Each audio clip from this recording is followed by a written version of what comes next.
ये भी one of the most important question है।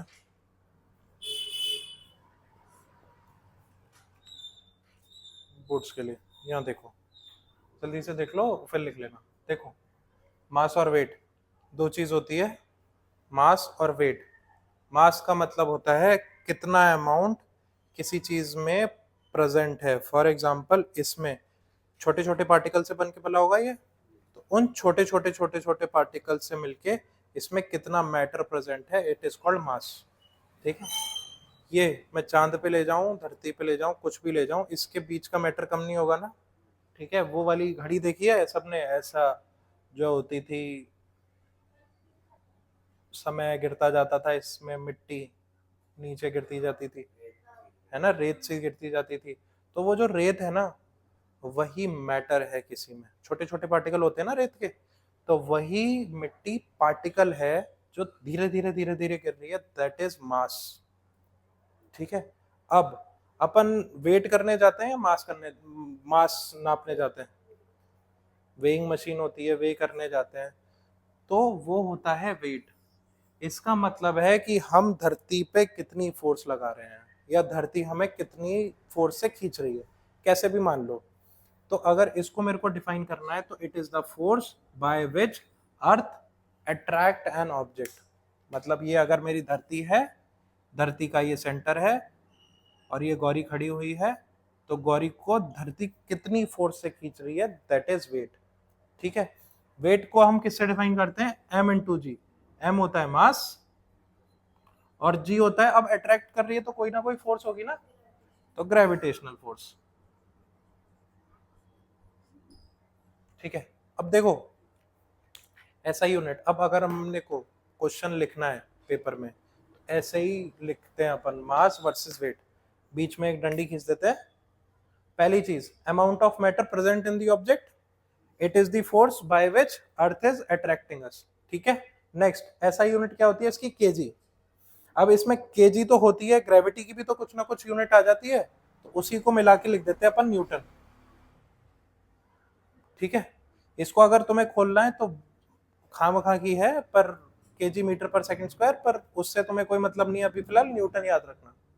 ठीक है, अब it's value is same everywhere.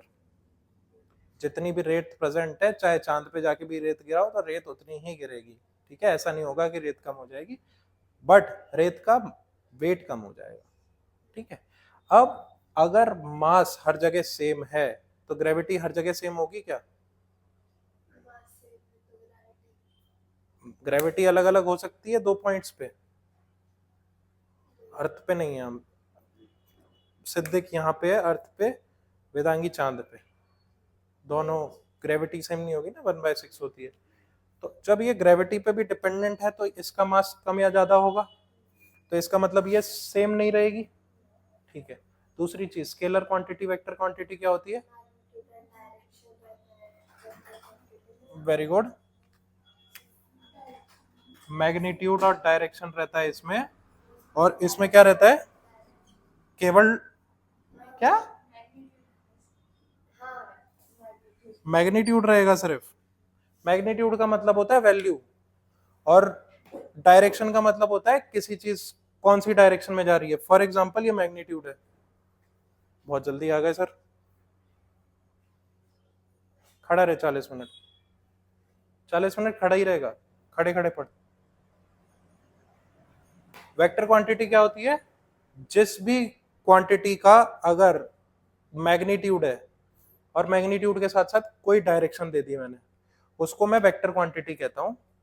Scalar quantity मैं उसको कहता हूं जिसका सिर्फ मैग्नीट्यूड होता है। ठीक है, mass, scalar, weight, vector, easy game. अब देखो डायरेक्शन इसकी किधर होगी, टुवर्ड दी सेंटर ना। ठीक है, इसके बाद as g is not same everywhere, तो वेट सेम हो ही नहीं सकता हर जगह।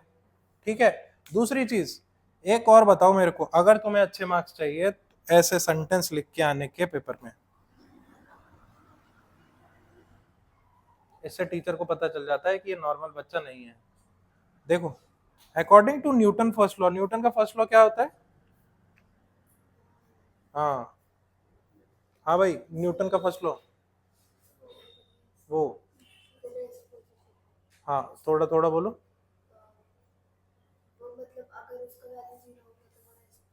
बहुत बढ़िया, गुड।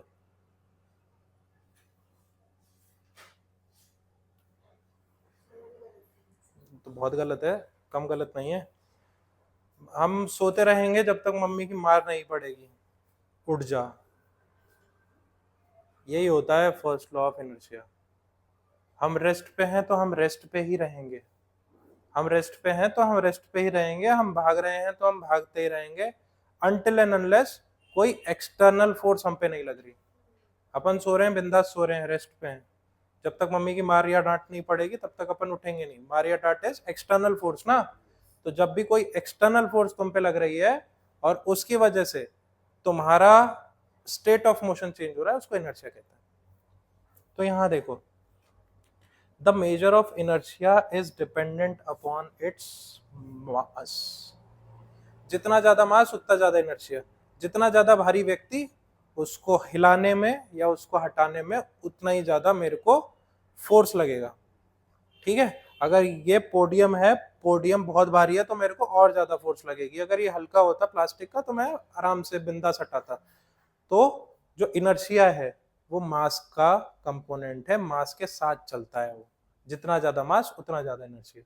ठीक है, जल्दी से नोट डाउन करो। क्या, किस में वेट?